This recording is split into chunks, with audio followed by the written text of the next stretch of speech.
Hello, my name is Chris Aquino. I am here to talk to you about the Babel compiler for JavaScript. I am with the company Big Nerd Ranch, where I'm the director of web engineering. We have been using Babel for a little while now on client projects. Yes, deploying in production. Basically, Babel is a JavaScript compiler. I'm just going to dive right in.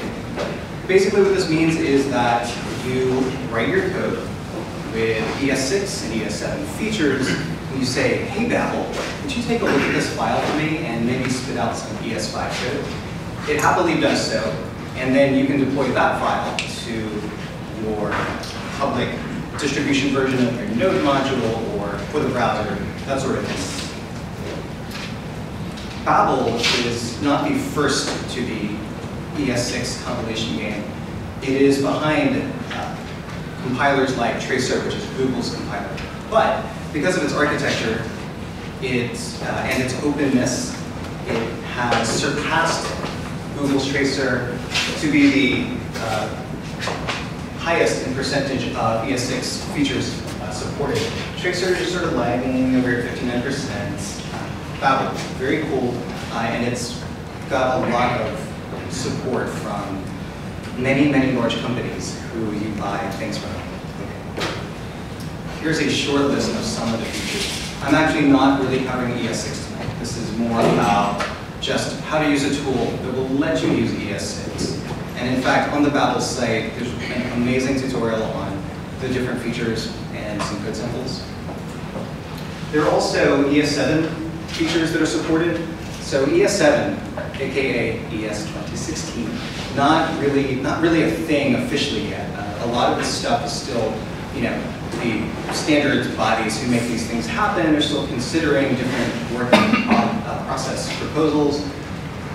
So you should know that support for ES7 stuff is considered experimental. These are the different stages that the features are categorized into.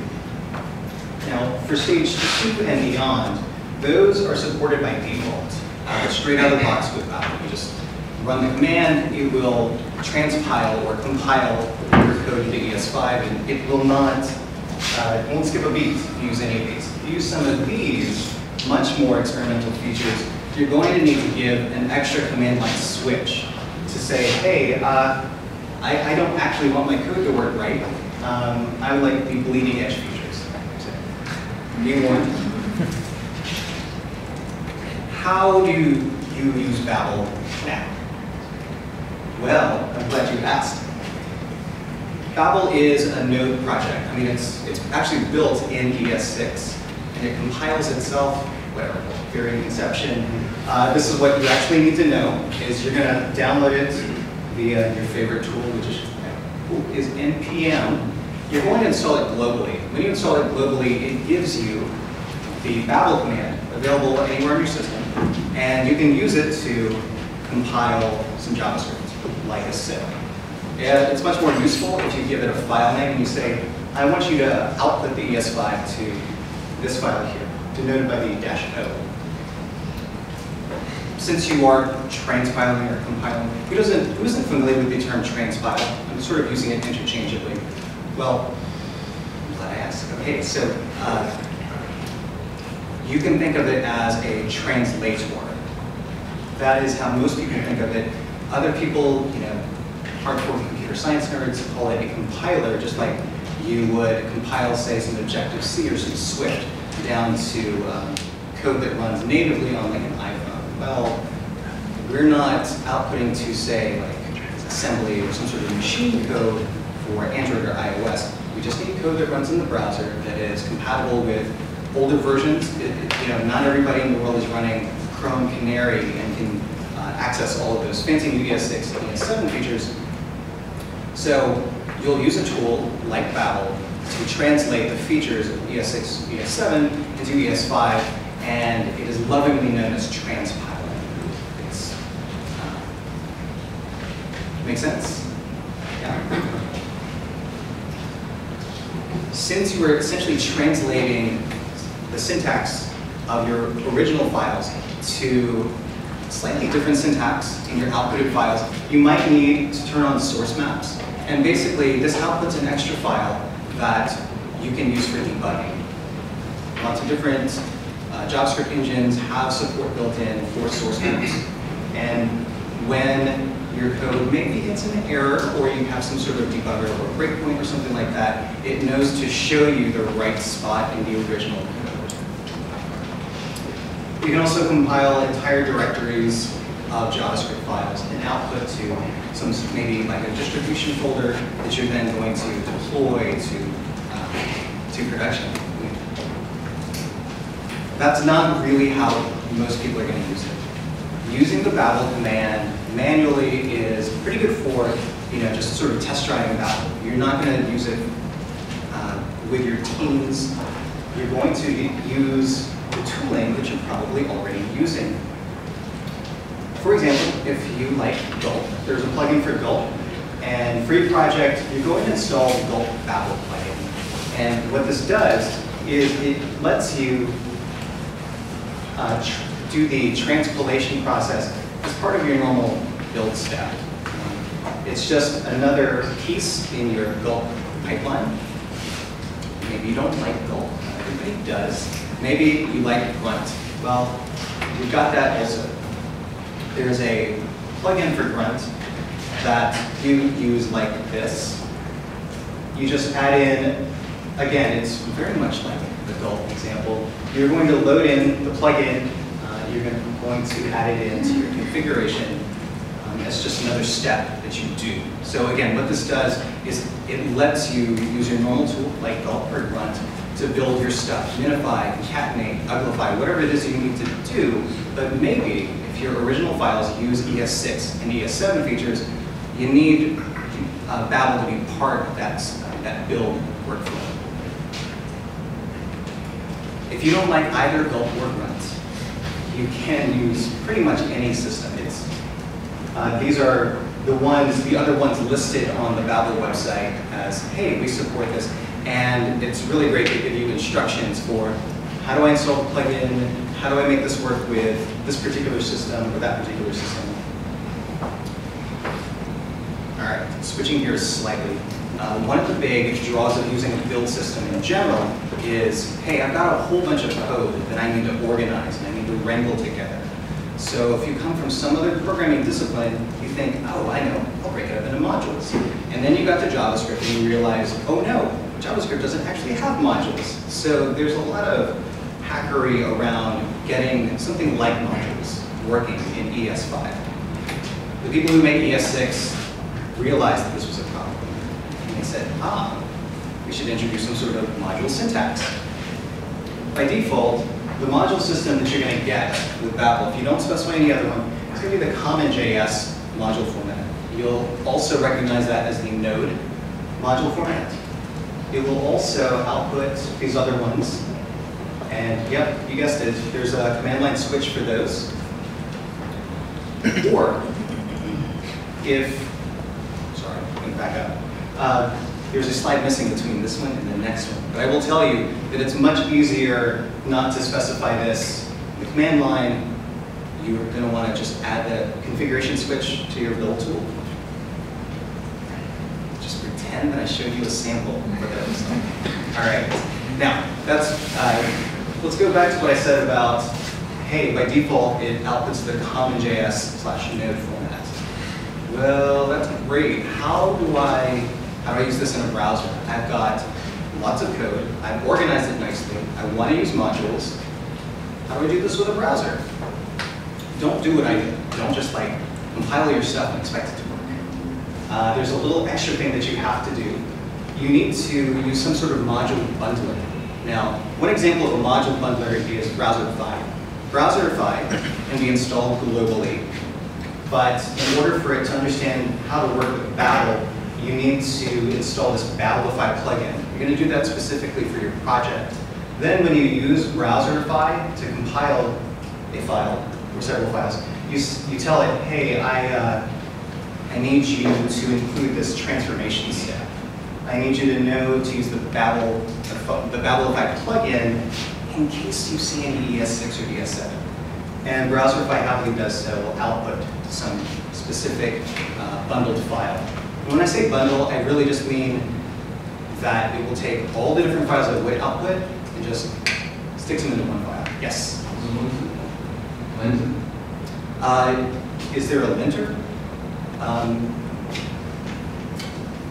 That's actually that's a good question. I will get to that a little bit later. An alternative to Browserify is Webpack. So again, maybe you're noticing a pattern. You're going to install a plugin, and then with the global Webpack that you might be using, you can use this plugin just by specifying in your configuration file that, hey, for Webpack, I need you to use the Babel loader to transpile any ES6 or ES7. All right, so far so good. So that's a general overview of the tool itself, how to use it in several different situations, depending on what kind of build tool or build system you prefer.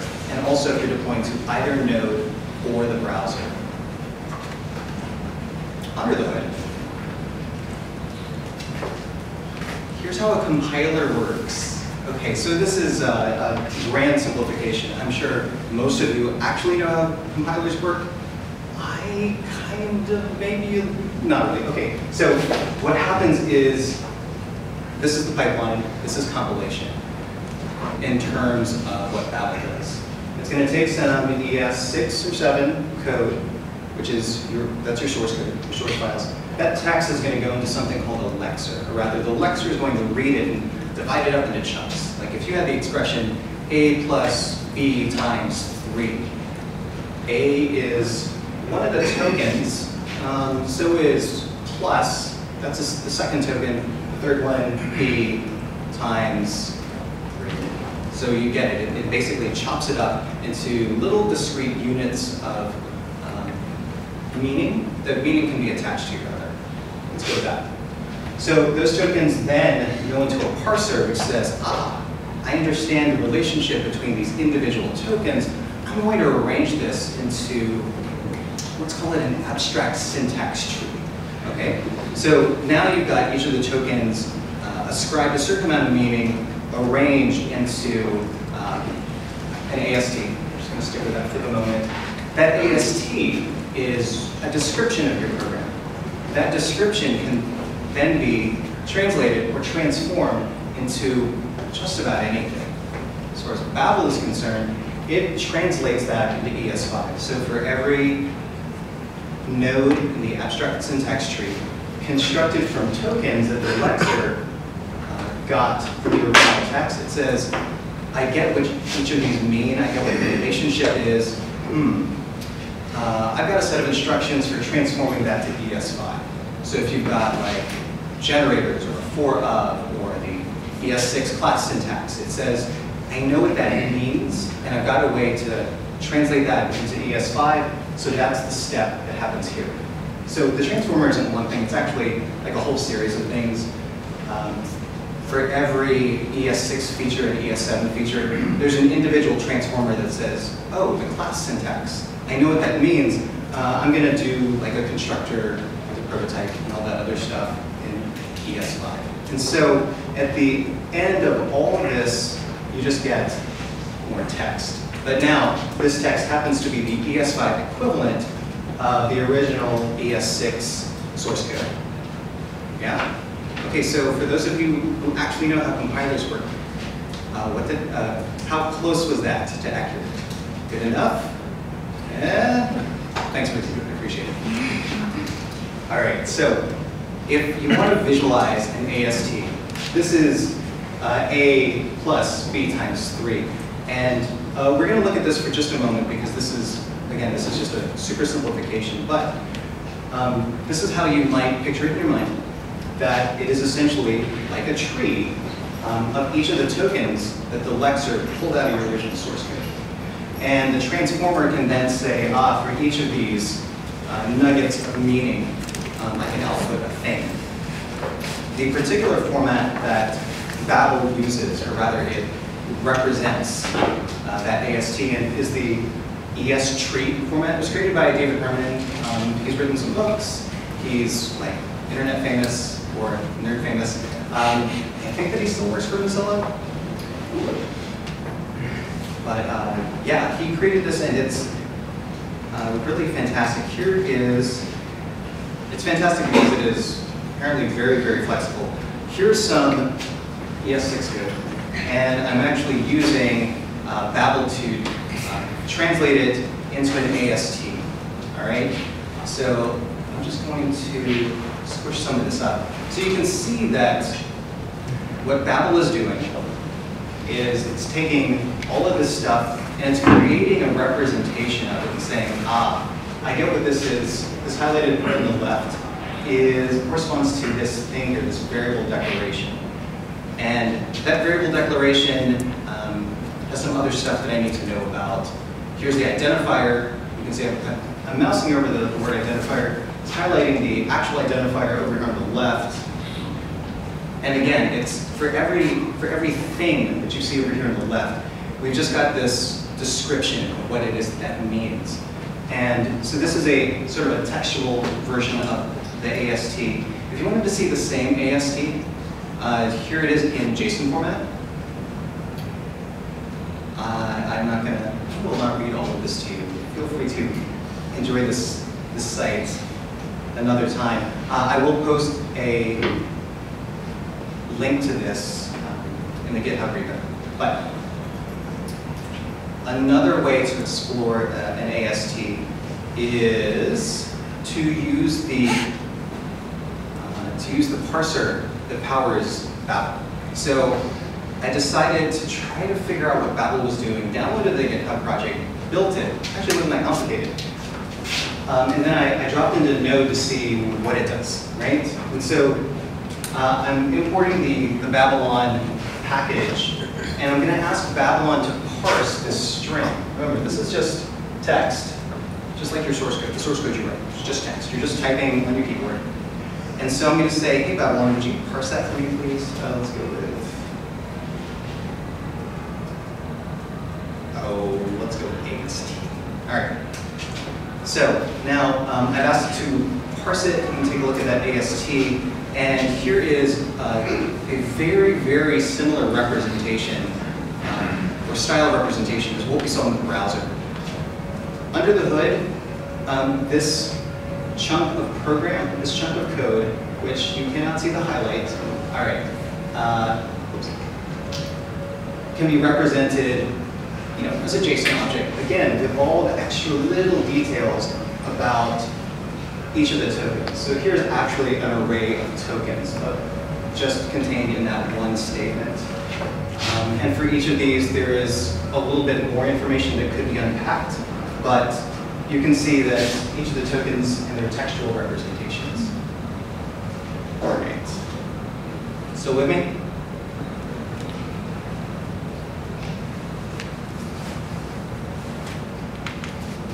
Anyway, so zooming back out, Babel is actually more of a platform than it is a tool. It's super extensible. Internally, they have these things called transforms, and those transforms know how to take an AST or particular kinds of things that can appear in an AST and emit some ES5. The community has built a bunch of plugins, so you can do stuff like, well, I'd actually like to remove all the console log statements. And so this short piece of code, while perhaps unfamiliar, it's not unreadable. It's sort of like, hey, this is a thing, this is a plugin for Babel that will just go ahead and say, if I see a node in that AST that is where the caller, or rather the callee, is the console object, I'm just going to take it out. Gone. I love this. This method called is dangerously removed. Anyway. As a couple hours ago, when I searched the NPM repository for Babel plugins, there were 126 of these. So super flexible. I would hope that each piece does something at least as useful as this, but you can imagine using a whole lot of these in conjunction to do magical transformations to your code. Okay, so what you hopefully now know is that there is a tool that lets you use ES6 and ES7 features. You can download it, you can install it, you can play around with it. You can use it integrated with your own tools. I don't recommend rewriting your whole project right now in ES6. That might be a little bit too much, but start now. What you get when you do that is you get access to this much nicer language. JavaScript sort of stagnated for a very long time, and now it's getting a lot of new language features. So you get to learn about those language features. You get to use them before they're supported in browsers or in the current version of Node.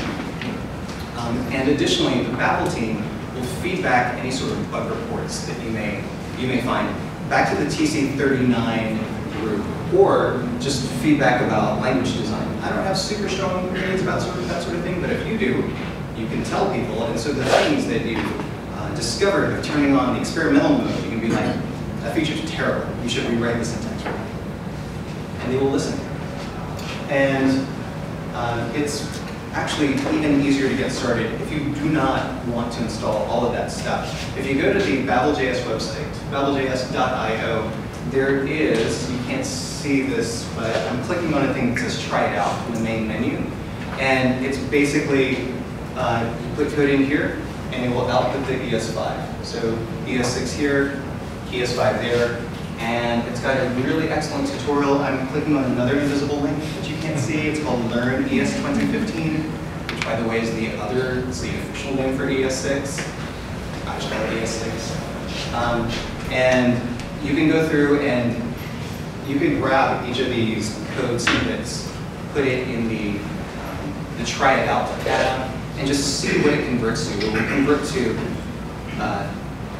working ES5 code. Some of it's going to be a little bit, I would say, perhaps a little bit mangled, just because it's written by a machine and not by a human. But for the most part, highly readable. Very readable. I mean, this example is a tiny example. Anyway, thank you for sitting still and listening to me. Appreciate it.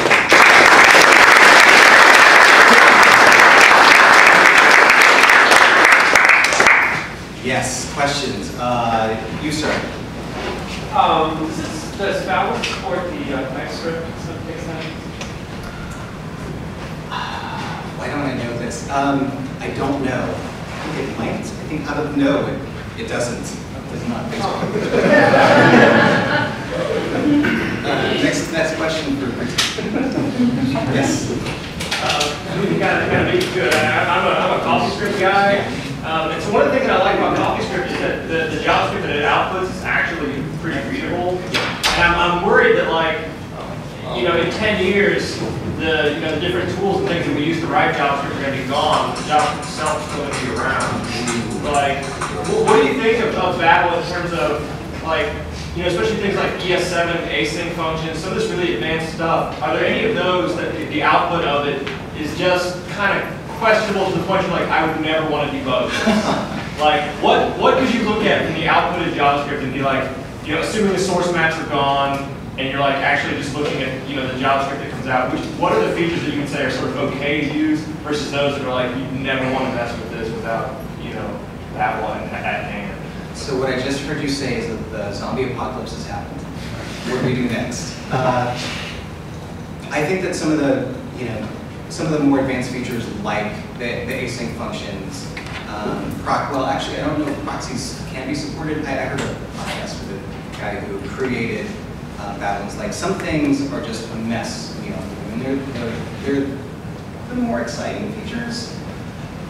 And so you're going to get garbage with that. But for a lot of other stuff, like the class syntax and the arrow functions, that's just sugar on top of what we've already got. So I think that things like generators and async proxies, if they are able to support that, that's going to be maybe I should put the original source code in a comment above this and retain comments somewhere. But hopefully you will still have a copy of the original. Other questions? Yes.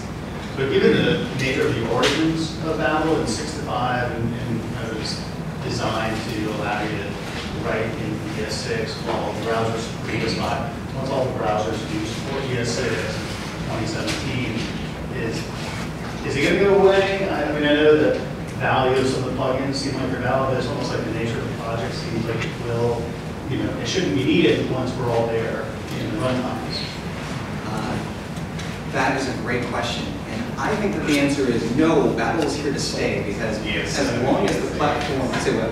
I said it keeps going, you have ES7, ES8, it keeps going. So just as long as they keep on evolving the language, they will need a tool that will let developers try out these features.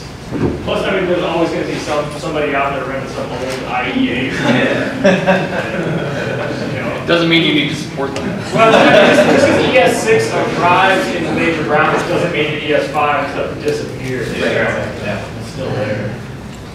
I just want to add that I heard one of the podcasts and one of the members of the TC39 committee say that his vision or what he believes is we'll never be away from grandfathers. It's going to keep going and going. It will forever be around. That's just there. There's no back. Yes. Just bringing this up is made me think of a question because I know they do. There's JSX transpiling support, right? Are there other like is it TypeScript? Is that one part of the list there? You probably should list. I'm sorry. I've already said no, but you know what? Oh, is that what he asked? It was. Oh, I'm sorry. I couldn't hear you. I do know that out of the box it does. It is able to transform JSX and React.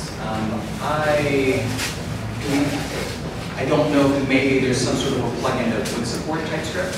Maybe there is. Yeah, I guess just in general, I guess I was just sort of speculating. Maybe they're going to support more transpiling, not just ES6, and just keep going with. Anyway. Yeah, I think that because it's such a modular, extensible platform, that's makes sense. like, there's so many things that you can do with it. Other questions? Yes. Yeah, for beginners, I think this raises an interesting question. Should we kind of like target to learn something older so that we can see the benefits of something newer, or should we just dive into something newer without? It's a good lead-in. Would you like to take that? Still fun.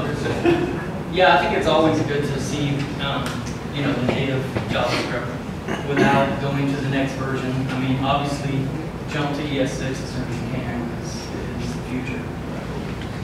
Yeah, hopefully you'll see different patterns in JavaScript with what I have. I would say that the main reason for staying familiar with the ES5 for debugging purposes, I mean, yeah, you may have source maps, or maybe if you want to do some spelunking in somebody else's website, then you drop in some breakpoints. If you unuglify the code, it's a great way to learn how to do stuff. And there's so much code out there that you're going to want to read and learn from that's not written in ES6. So it's valuable to try to. I mean, a lot of the fundamentals you'll still learn in ES5, but as soon as you find opportunity, learn how to see if you can learn how to do the same thing. There's some sort of better equivalent. It's in ES6.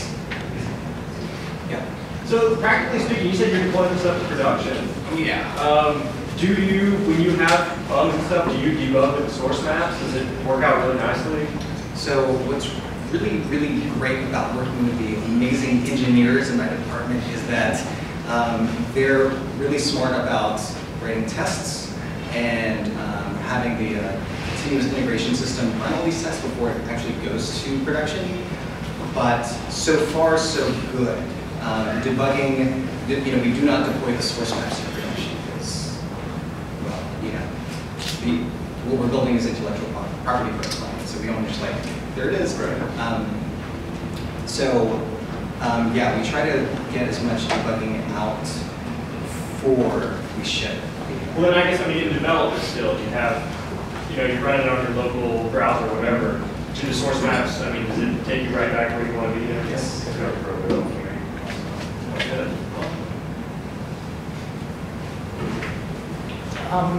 Do you know if you're using source maps? Does it translate the line numbers when you get a stack trace? I know it works in the debugger, but in the past when I played with source map, it still doesn't work for the stack trace that you get in the error console. So I believe that with Babel, there's a switch you can turn on that preserves line numbers.